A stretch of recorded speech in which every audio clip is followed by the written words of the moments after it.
ایک بڑی خوبصورت بات ہے، ایک بڑا طویل عرصہ ایسا گزرا ہے کہ جس میں اللہ نے صرف اپنے محبوب کو محمد صلی اللہ علیہ وسلم کو تخلیق فرمایا۔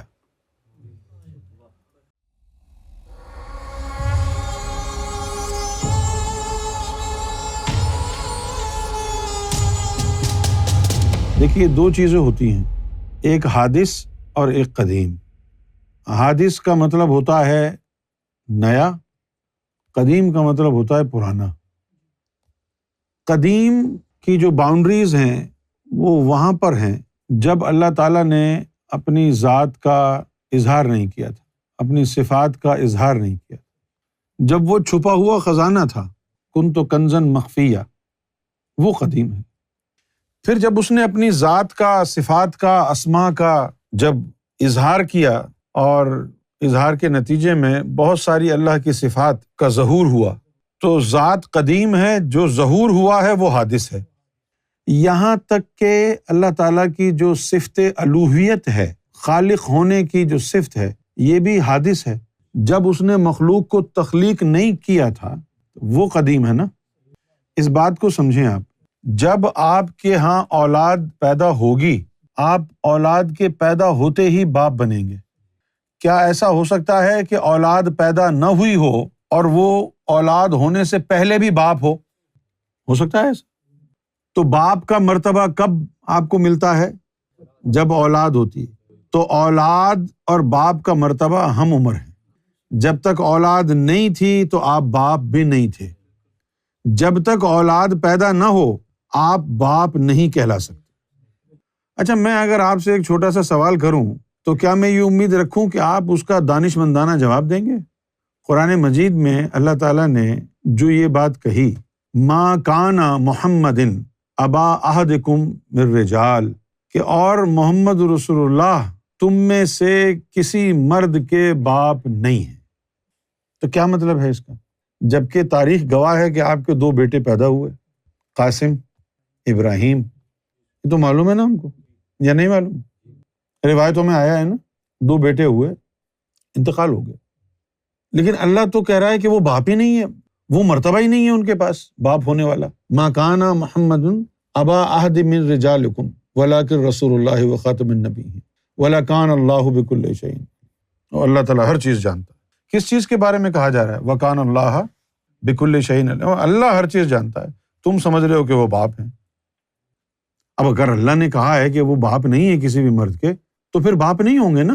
لیکن کبھی آپ اس کی ڈیپتھ پہ تو نہیں گئے نا، بس آپ نے ایسے ہی سمجھ لیا کہ پتہ نہیں ایسے ہی کہہ دیا اللہ نے، لیکن ہے تو حقیقت نا۔ اس کو سلجھانے کی کوشش نہیں کی کبھی۔ ابراہیم اور قاسم دو بیٹے پیدا ہوئے ہیں اور اللہ کہہ رہا ہے وہ باپ ہی نہیں ہے کسی کے۔ اب یا تو یہ ہے کہ روایتوں میں غلط لکھا ہوا ہے کہ بھائی ان کے دو بیٹے پیدا ہوئے، یا تو یہ ہے، یا پھر یہ ہے کہ وہ جو دو بیٹے پیدا ہوئے وہ حضور سے ان کا تعلق نہیں تھا، یا تو یہ ہے۔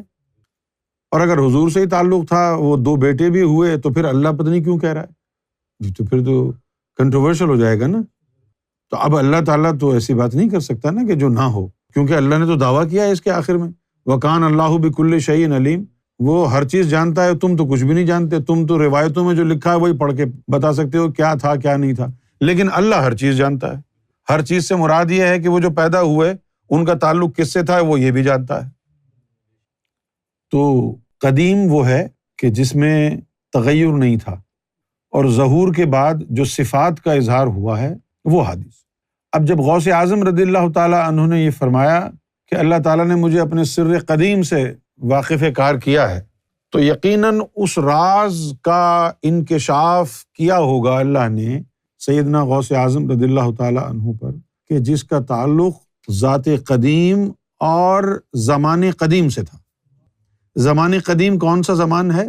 ظہور سے قبل۔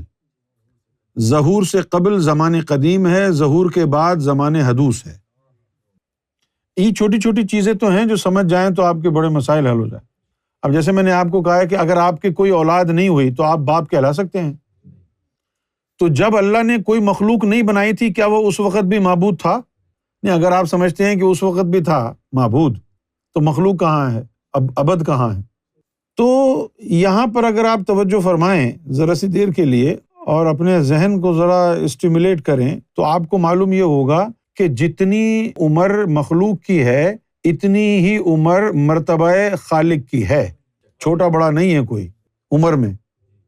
اللہ خالق تبھی بنا نا جب مخلوق پیدا ہوئی، مخلوق نہیں تھی تو وہ خالق بھی نہیں تھا، جب وہ خالق نہیں تھا تو اس وقت کیا تھا؟ وہ اللہ تھا۔ جب مخلوق بھی بن گئی تو وہ الہ بھی بن گیا۔ تو اللہ کی ذات قدیم ہے اور مرتبہ الہ حادث ہے۔ لا الہ الا اللہ، اس میں قدیم بھی ہے اور اس میں حادث بھی ہے۔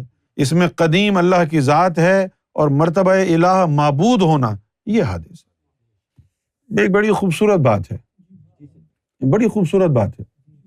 نبی پاک صلی اللہ علیہ وسلم کا رومانس ہے کہ ایک بڑا طویل عرصہ ایسا گزرا ہے کہ جس میں اللہ نے صرف اپنے محبوب کو محمد صلی اللہ علیہ وسلم کو تخلیق فرمایا۔ اس وقت وہ صرف محمد کا رب تھا۔ اس طویل دورانیے میں وہ الہ تھا صرف محمد صلی اللہ علیہ وسلم کا، اور یہ اس کا رومانس ہے۔ اس کی معبودیت میں کسی عبد کی عبادت شریک کے کار نہیں بنی تھی، خالصتاً ایک الہ ایک مخلوق کا تھا، محمد صلی اللہ علیہ وسلم، طویل عرصے تک۔ تو اب اس وجہ سے کیا ہوا، پھر درجات بن گئے۔ ایک طویل عرصے تک وہ صرف ایک ذات محمد کا خالق و معبود تھا، اور اس دورانیے میں کسی اور کا معبود نہیں تھا۔ کیوں نہیں تھا؟ اس دورانیے میں اللہ نے کسی اور کو تخلیق نہیں فرمایا تھا۔ اس کے بعد پھر اس نے بہت عرصہ گزر جانے کے بعد کتنا عرصہ؟ اتنا عرصہ گزر جانے کے بعد کہ اس دورانیے میں شاید حضور صلی اللہ علیہ وسلم کے ذہن میں یہ بات گھر کر گئی ہو کہ بس میں ہی واحد مخلوق ہوں اور نہ اس نے کوئی مخلوق اور بنانی ہے۔ پھر اس کے بعد دیکھتے ہیں کہ باطن میں انقلاب آیا اور اس نے پھر 3 قسم کی ارواح بنائی جن کو قرآن نے سابقون کہا، قرب، محبت اور جلوے والی۔ اب یہاں پر وہ ان کا بھی رب ہو گیا، لیکن باؤنڈری کھنچ گئی۔ وہ زمانہ، وہ دورانیہ، اس کو بند کر دیا کہ جس زمانے میں وہ صرف محمد کا رب تھا۔ اس سے آپ کو قرآن سمجھنے میں آسانی ہوگی، میری بات کو توجہ سے سنیے۔ اب ایک دورانیہ ایسا ہو گیا کہ جس دورانیے میں وہ صرف محمد صلی اللہ علیہ وسلم کا معبود تھا۔ پھر ایک اور دورانیہ جدا کر کے شروع ہوا جس میں وہ ان 3 قسم کی ارواح کا بھی معبود بن گیا۔ حالانکہ یہ ولایت کے راز ہیں، بتانے والے نہیں ہیں یہ۔ تو اب دوسرا ایک دورانیہ آ گیا، ایک دوسرا ٹائم سلاٹ آ گیا جس کے اندر وہ ان 3 قسم کی ارواح کا معبود ہے۔ اب اگر رب اس دورانیے میں مخاطب ہوگا تو سب کے لیے ایک ہی جیسا خطاب ہوگا۔ جس دورانیے میں رب مخاطب ہوگا تو اس کا خطاب اس دورانیے کی مخلوق سے ہوگا، بھلے پچھلے دورانیے کی مخلوق بھی اس میں شامل ہو، لیکن خطاب تو اس سے ہو رہا ہے۔ تو جو لوگ اپنے لیے سمجھیں گے وہی محمد صلی اللہ علیہ وسلم کے لیے سمجھیں گے کہ ان پر بھی یہ بات لاگو ہوتی ہے، حالانکہ ان کا دورانیہ مختلف تھا۔ جس دورانیے میں محمد رسول اللہ کو اللہ نے تخلیق فرمایا، اس دورانیے میں کسی اور کو تخلیق نہیں کیا۔ یہ توحید کا تقاضا ہے، یہ محمد رسول اللہ کی محبوبیت کا تقاضا ہے، یہ نبی کریم صلی اللہ علیہ وسلم کی رسالت کا تقاضا ہے۔ جیسے کہ میں نے چند دنوں پہلے ایک بات کہی تھی آپ سے کہ جو جلوہ الہی محمد صلی اللہ علیہ وسلم نے دیکھا وہ کسی نے نہیں دیکھا، وہ اسی سے ماخوذ تھی بات، ورنہ پھر فائدہ کیا ہوا؟ پھر حضور کی خصوصیت کیا ہوئی؟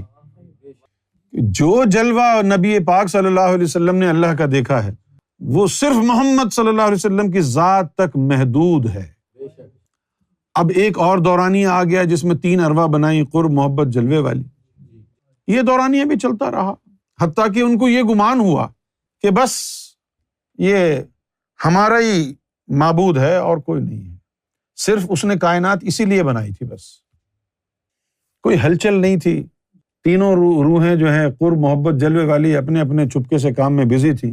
کوئی قرب کے مزے لے رہا ہے، کوئی جلوے کے مزے لے رہا ہے، کوئی محبت میں نہایا ہوا ہے، کوئی فتنہ اور فساد نہیں تھا۔ اللہ تعالیٰ کو چاہیے تھا کوئی فتنہ فساد ہو دنیا میں، کوئی رونا دھونا ہو، لڑائی جھگڑے ہوں، پھر اس نے جو ہے ہم لوگوں کو بنانے کا ارادہ کر لیا۔ پھر اس نے 3 قسم کی روحیں بنائی، 3 طرح کی روحیں بنا لی۔ ایک وہ جن کو جنت کی لذات دکھائی، دوسری وہ جن کو دنیا کی لذات دکھائی، تیسری وہ جو نہ ادھر کی نہ ادھر کی، تقدیر معلق والی۔ اب ان کا دورانیہ الگ ہے۔ جو معبود کے لیے فیلنگ محمد صلی اللہ علیہ وسلم کی ہیں، وہ ٹریول نہیں کر سکتی اپنے دورانیے سے باہر۔ کوئی نہیں جانتا، نہ کوئی جان سکتا کہ حضور صلی اللہ علیہ وسلم کے قلب مبارک میں معبود کے لیے جذبات کیسے ہیں۔ دوسرے دورانیے میں جو روحیں آئیں، ان کے جو جذبات معبود کے لیے ہیں وہ اسی کے اندر مقید ہیں، وہ باہر نہیں نکل سکتے، کوئی نہیں جانتا۔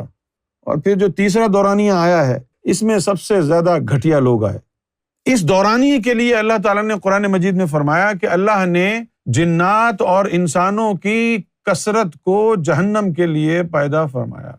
صرف اس دورانیے کے لوگوں کے اوپر لاگو ہوتی ہے یہ بات، جو دوسرا دورانیہ ہے، جو پہلا دورانیہ ہے، وہاں نہیں۔ تو اب ان کے جذبات معبود کے لیے کیسے ہوں گے، یہ یہیں تک ہیں، ٹھیک ہے نا بھائی۔ اب یہ 3 مختلف دورانیے ہو گئے، اس کے بعد اللہ نے دنیا بنائی ہے اور پھر یہاں پر انسانوں کو بھیجا ہے۔ پھر انسانوں کو بھیج دیا، انسانوں کو ہدایت دینے کے لیے جو دوسرا دورانیہ ہے وہاں سے روحوں کو نبی بنا کے بھیجا۔ قرب محبت جلوے والے جو روحیں تھیں، ان کے اندر سے تیسرے دورانیے کی مخلوق کو دوسرے دورانیے کی مخلوق نے ہدایت دی، نبی کی صورت میں، رسول کی صورت میں، اور ولی کی صورت میں، فقیر کی صورت میں، یہ سب وہیں سے آئے۔ اور پھر آخر میں پہلے دورانیے کی شخصیت محمد مصطفیٰ صلی اللہ علیہ وآلہ وسلم کو دنیا میں پوری کائنات کے لیے، پوری دنیا کے لیے اللہ نے ان کو رحمت بنا کر کے بھیجا۔ اب اسلام میں جو رنگ جدا ہے دیگر مذاہب کے مقابلے میں، عیسائیت بھی نبی کا قائم کردہ ایک دین ہے، یہودیت بھی نبی کا قائم کردہ ایک دین ہے، ان کی جو کتابیں ہیں وہ بھی اللہ نے بھیجی ہیں۔ لیکن اسلام کو ایک خصوصیت یہ حاصل ہوئی کہ اس دین کو نبی پاک صلی اللہ علیہ وسلم کی قیادت اور لیڈرشپ میسر آ گئی، اور آپ کا تصور خالق جو کسی اور کا ہو نہیں سکتا، کیونکہ آپ تنے تنہا اس دورانیے میں ہیں کہ جس دورانیے میں اللہ صرف محمد کا معبود تھا۔ تو جب یہ رنگ حضور کی بابرکت ذات سے فلسفہ اسلام کو ملا ہے تو پھر اس میں انقلاب آ گیا۔ دیکھیے کتنے بڑے بڑے برگزیدہ ہستیاں اس میں پیدا ہوئی، اور ان کا تو تصور ہے اللہ کی ذات کی محبت کے لیے، اللہ تعالیٰ کی عبادت کے لیے، وہ سب سے جدا رہا۔ تو اب کیا کہیں، اب تو مرتبہ الوہیت بھی قدیم اور حادث ہونے کے مقابلے میں ہے۔ پھر اگر معبود کی بات کریں تو جو تصور معبودیت محمد رسول اللہ نے دیا ہے، وہ تصور محمد صلی اللہ علیہ وسلم نے جو انسانوں کو دیا، وہ تصور معبودیت اس سے افضل و اعلیٰ ہے جو عیسیٰ نے اور موسیٰ نے لوگوں کو دیا، کیونکہ جو ان انبیاء نے دیا وہ دوسرے دورانیے کا تصور تخلیق تھا، اور جو محمد رسول اللہ نے دیا وہ پہلے درجے کا تھا۔ لہٰذا خالق کی ایسی عبادت کوئی اور نہیں کر سکتا جو محمد رسول اللہ نے سکھائی، کوئی اور ایسی عبادت نہیں کر سکتا۔ کیسی؟ جیسی نبی پاک صلی اللہ علیہ وسلم نے سکھائی، کیونکہ آپ نے وہ تصور سکھایا خالق کا، معبود کا، کہ جو ذاتی طور پر محمد کی میراث ہے۔ وہ تصور خالق و معبود کا کسی اور کو حاصل نہیں ہے، کوئی اس میں محمد کا شریک نہیں ہے۔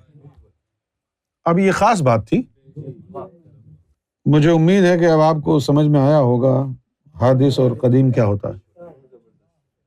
تو معلوم یہ ہوا کہ قرآن و حدیث پڑھ کے جو تصور آپ کو ملے گا خالق کا، وہ ویسا نہیں ہے۔ ولیوں سے، نبیوں سے جو تصور ملے گا معبود کا، وہ ویسا نہیں ہے۔ جو تصور آپ کو اس وقت ملے گا جب آپ محمد صلی اللہ علیہ وسلم کے قدموں تک پہنچ جائیں گے۔ اسی لیے علامہ اقبال نے فرمایا تھا، بمصطفیٰ برساں خیش را کے دی ہماؤست، اگر بہو نہ رسیدی تمام بول حبیست۔ تو محمد رسول اللہ کی ذات تک رسائی حاصل کر لے بمصطفیٰ برساں، ان کی ذات تک رسائی حاصل کر لے کہ دین ہمہ اوست، محمد کی ذات سراپا دین ہے، دین اسلام کا وجود محمد رسول اللہ کی ذات ہے۔ اگر بہو نہ رسیدی، اگر تو ان تک نہ پہنچ سکا تو تمام بول حبیب۔ لہٰذا حضور صلی اللہ علیہ وسلم کی ذات تک پہنچنا جو ہے وہ در حقیقت صنف عبادت کو پانا ہے، صنف معبود کو پانا ہے۔ اگر ان کے قدموں تک نہ پہنچے تو کچھ نہیں ملا۔ بھلے لگے رہو نمازوں میں، بھلے لگے رہو قرآن کی تلاوت میں، روزوں میں، حج میں، وہ تصور، وہ جذبات کہاں سے لاؤ گے خالق کے لیے جو کہ صرف محمد رسول اللہ نے دیکھے ہیں؟ وہی دے سکتے ہیں۔